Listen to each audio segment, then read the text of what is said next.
Right now, the United States is officially offering a $10 million reward for information on an Iranian leader. Yeah, a leader they claim is wounded, disfigured, and, literally hiding underground. Right. But then if you just flip on Iranian state television, you can watch their president casually walking down the street. It's a pretty profound disconnect. Exactly. And the gap between those two realities, that is exactly where the world's economy is currently bleeding out. It really is. And when you look at the stack of reporting coming out of this U.S.-Iran conflict, I mean, as it enters its third week, now you realize that navigating that gap is the only way to understand what's actually happening. Which is our exact mission today on this deep dive. We are tracing the domino effect. Because it really is a cascading crisis. It is. We're going to follow a thread that starts with B-2 stealth bombers over Yemen, moves into the mechanics of why your local petrol station is suddenly charging a fortune. Which everyone is definitely feeling right now. Oh, absolutely. And then how that triggers a massive geopolitical fight over Russian sanctions and ultimately leaves everyday tourists totally stranded and exiled fighters waiting in mountain caves. Right, because in the fog of war, you can't just look at the military movements. You really have to look at the underlying mechanisms. The economic and human levers. Exactly. The levers that get pulled when a conflict of this scale erupts. And, if you understand how those levers work, the sheer volume of daily news stops feeling quite so overwhelming. Okay, so let's unpack this, starting with the sheer kinetic force of the military theater. The statistics we're seeing from the U.S. Defense Secretary, Seth, are just staggering. They're huge. 15,000 targets hit by the U.S. and Israel in just 2 weeks. 15,000. The U.S. is claiming that Iran's Air Force, their air defense systems, their Navy, they're saying it's, quote, completely destroyed. Yeah.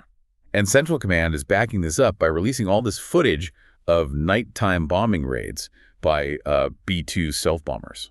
Well, the deployment of the B-2s is a very specific flex, right? It's an assertion of immediate, overwhelming, and basically untouchable airborne capability. Right. But what really highlights the reality of this conflict is looking at the other side of the military equation. Like, look at the USS Tripoli. Oh, right, the amphibious assault ship. Exactly. It's carrying, 5,000 troops, including Marines, and it is steaming all the way from Japan. But it's taking 2 full weeks just to arrive in the region. Which is the friction of physical reality. We have stealth bombers that can strike overnight, sure. But to actually hold ground, to project sustained force, you still have to move thousands of human beings and heavy equipment across the ocean. It's the speed of a cargo ship. Right. It exposes the limitation of modern warfare. Yeah. I mean, shock and awe is fast, but logistics is just painfully slow. And while those ships are slowly moving into position, we have this massive disconnect in the narrative. The optics war. Yeah, it's like watching a high-stakes chess match where one player stands up, knocks over the board, and shouts, "Checkmate!" But the other player is, somehow still calmly moving their pieces. That's a great way to put it. Like I mentioned, the U.S. bounty on Iranian leadership, claiming they're hiding like rats. Yeah. But then you look at Iranian state TV. How do we square these U.S. claims of total crushing domination with the images of defiance we're seeing broadcast every single day? Well, to understand that, you have to realize that a modern war is actually 2 parallel conflicts. There's the physical war, destroying infrastructure, and then there's the optics war. Which dictates psychological endurance. Exactly. And in the Middle East, the optics war is heavily prioritized. The regime needs to signal to its domestic population that the command structure is unbothered. While also signaling to the U.S. that aerial bombardment won't make them capitulate. Right. And the ultimate example of that optics war was during the annual Al-Quds rally. Yes. Oh my gosh, that footage. For context for you listening, Al-Quds Day is held on the last Friday of Ramadan.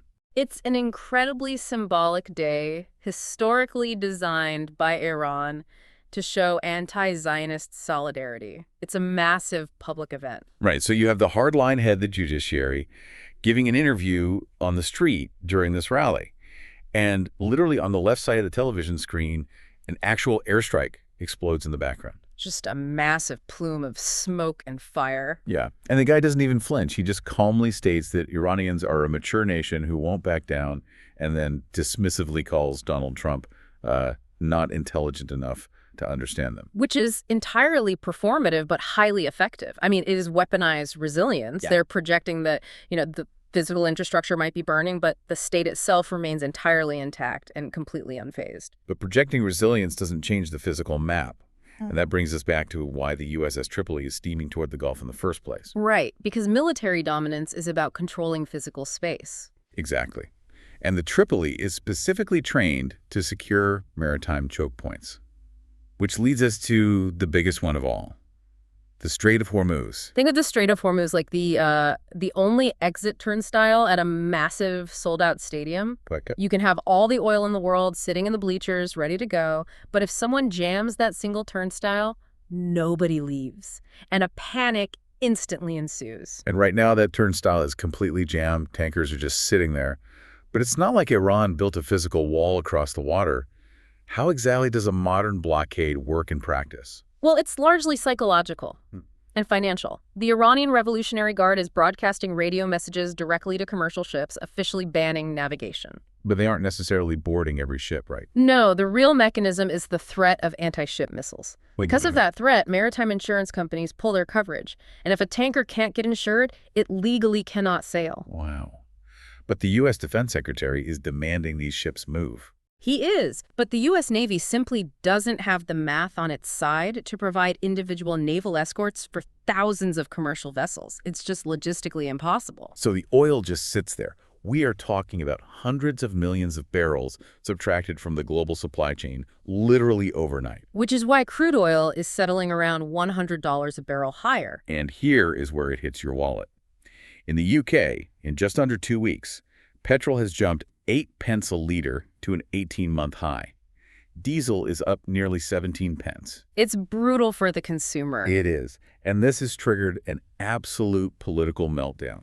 The UK Chancellor and Energy Secretary Ed Miliband summoned petrol bosses to Downing Street, accusing them of price gouging and ripoffs. Yeah, this is a fascinating intersection of domestic politics and global economics. I want to push back on the politicians here, though. Are these local retailers actually ripping people off at the pump? Or is the government just looking for a convenient scapegoat because they're basically powerless to fix a broken supply chain thousands of miles away? If we look strictly at the mechanics of the commodities market, the retailers actually have a very strong case. I mean, the politicians are reacting to angry voters who are suddenly paying a fortune just to commute to work. Right. But a local petrol station owner doesn't set prices based on the fuel currently sitting in their underground tanks. They set prices based on the wholesale cost of the fuel they have to buy tomorrow to replace it. Ah, because the global market is pricing in the risk. Exactly. The oil futures market is basically a machine that prices in fear.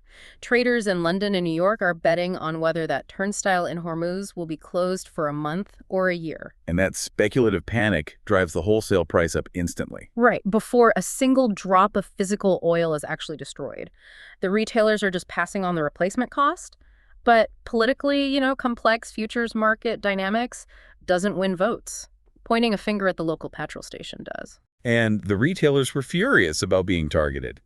They pointed out that this inflammatory political language was directly leading to their staff getting verbally abused by angry drivers at the pumps. It's a mess. It shows how localized anger forces governments into a corner, which leads to arguably the most massive twist in this entire deep dive. The political desperation to lower prices. Yes. The U.S., desperate to relieve this pressure on the global market, pulled a massive geopolitical lever. They announced a 30-day window loosening sanctions on Russian oil. Specifically, oil that is already loaded on ships at sea. Right, but how does that even work mechanically? You just, unsanction a specific boat. Well, a ship in international waters is essentially a floating legal loophole. By issuing a waiver strictly for oil that's already loaded, the U.S. is trying to thread an impossible needle. What do you mean? They're attempting to dump a massive amount of immediate supply into the global market to lower the price at the pump without officially ending the long-term embargo against the Russian state. But the backlash was instantaneous. Ukraine's President Zelensky is furious. Understandably so. Yeah, he warned that this temporary waiver is going to boost Russia's monthly oil exports by around $10 billion. $10 billion. That's a staggering amount of capital. And his logic is bulletproof, right? Russia earns that cash, they buy weapons with it, and those weapons are fired at Ukrainian cities.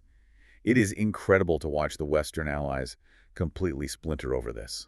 The divergence in priorities is really stark right now. And again, strictly analyzing the diplomatic positioning here without endorsing any side, you have the UK Defense Secretary John Healey flatly refusing to ease sanctions. Yeah, he argues that Putin's hidden hand is behind some of Iran's military capabilities. He basically views the board as one interconnected theater of war. And France's President Macron is taking a similarly hard line at the G7. He's insisting that temporary oil prices cannot dictate long-term sanctions policy. But then you have Donald Trump. He actually acknowledges the reporting that Putin might be assisting Iran, but his focus is overwhelmingly on the domestic reality. Because it's an election year. Exactly. The overriding priority appears to be lowering the price of petrol for the American voter, regardless of the geopolitical cost. And from Moscow's perspective, this is a spectacular windfall. Beyond the fact that they are already making an extra $150 million a day just from the inflated oil prices. This 30-day waiver sets a devastating psychological precedent. It proves to the world that international sanctions are not ironclad. They can and will be reversed the moment the West feels enough localized economic pain. It's the starkest possible example of global interconnectedness.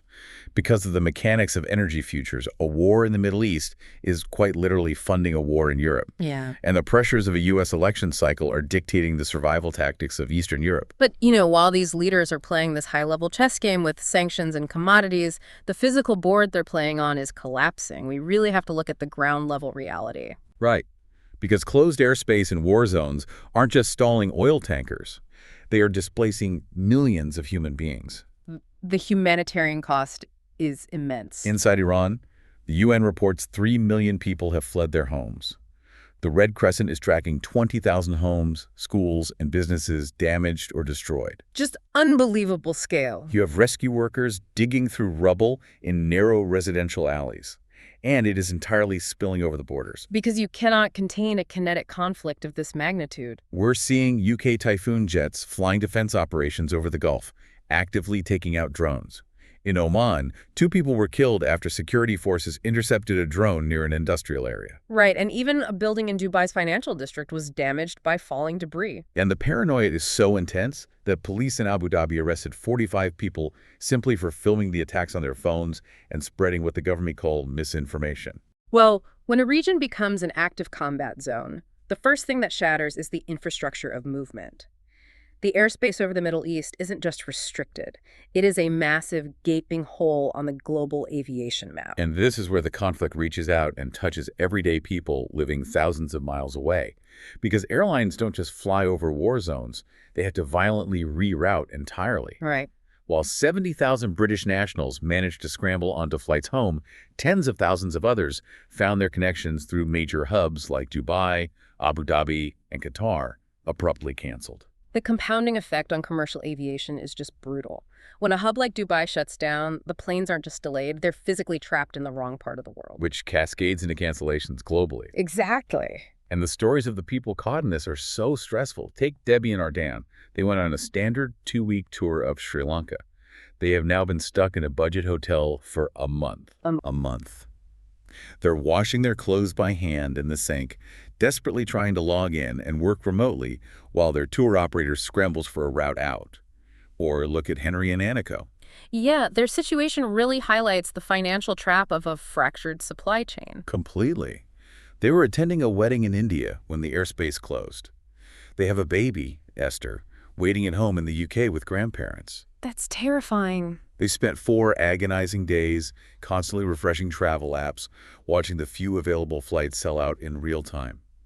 Finally, in sheer desperation, they had to blow 6,500 pounds of their house savings just to secure a convoluted route home. Wow. I mean, why does a family have to empty their savings for this? Doesn't standard travel insurance cover canceled flights? See, this is a harsh mechanical reality of the insurance industry. Most people never read the fine print until they're stranded. Right.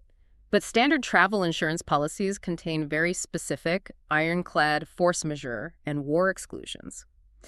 The mechanism is simple. If your flight is canceled due to an armed conflict or airspace closure resulting from war, the insurance company is entirely absolved of financial liability. So the individual simply bears the entire cost of global instability. Precisely. And the practical advice emerging from this chaos is vital to understand. If you are stranded, you must keep every single receipt. Take. And crucially, if you have a return flight that is delayed, do not cancel it yourself prematurely. If you initiate the cancellation on your app, you immediately forfeit your legal rights for a mandatory refund or rebooking by the airline. You have to wait for the airline to officially cancel the leg. That is such a good tip. But it's terrifying how quickly normal life just evaporates. And it's not just individuals. Massive, multi-million-dollar global events are taking a hit. Right, the sporting world is feeling it too. Yeah, the Formula One Grand Prix races in Bahrain and Saudi Arabia are facing cancellations that will cost the organizers and the local economies millions. Everyone is just desperately trying to flee the fire or get back to their quiet lives. Everyone except for one specific group, the wild card in this entire scenario. Yes. While millions flee, there is a group heavily armed and waiting in the mountains who are absolutely desperate to head into the fire. Yeah. Deep in the mountains of neighboring northern Iraq, you have the Iranian Kurdish opposition fighters, the Peshmerga, which translates to those who face death. Their presence introduces a highly volatile proxy element to the ground war. They're gathered at these mountain bases, and the personal stakes for them are almost unimaginable. The reporting highlighted one fighter, Shal Bluri. He has had 18 extended family members killed or hanged by the Iranian regime. 18? Yeah. When he was asked what his objective is, he didn't talk about geopolitics. He said his only goal is to cross the border, go home, put flowers on his mother's grave, and tell his family he remembers them. They are rallying under the protest banner. Woman, life, freedom. The motivation is absolute. So if you have a highly motivated, heavily armed force that has dedicated their lives to fighting this regime, why are they just sitting in mountain caves in Iraq? What is mechanically holding them back from crossing the border today? Well, they're paralyzed by both tactical reality and proxy politics. Tactically, crossing a militarized border without air superiority is suicide. They are under constant localized threat from regime drones. Right. In fact, during the BBC interview at their camp, the reporters and the fighters actually had to scatter and run into deep mountain caves because intelligence picked up an incoming drone strike. They just cannot move en masse. So they need the U.S. to enforce a no-fly zone? Correct. But politically, that places them entirely at the mercy of Washington. They are the classic definition of a proxy force. And their commander, Amjad Panahi, is explicitly clear about the danger of that position. What did he say? He stated on the record that they do not trust Donald Trump, noting that U.S. policy has blown hot then cold on their involvement over the years. Which is a completely rational fear. It is. The mechanism of a proxy alliance is inherently transactional. The Peshmerga's greatest fear is that they commit their forces, cross the border into heavy combat, and then the U.S. suddenly pivots. Oh, like maybe because they secured that 30-day oil waiver or struck a broader geopolitical deal. Exactly. If the U.S. declares the war over and pulls air support, the Peshmerga are left utterly exposed and abandoned to the regime. It perfectly encapsulates the terrifying limbo of relying on unpredictable superpowers when your own life is the currency being traded. Wow. Okay, let's take a breath and look at the sheer scale of the ground we've covered today. I've covered a lot. We really have.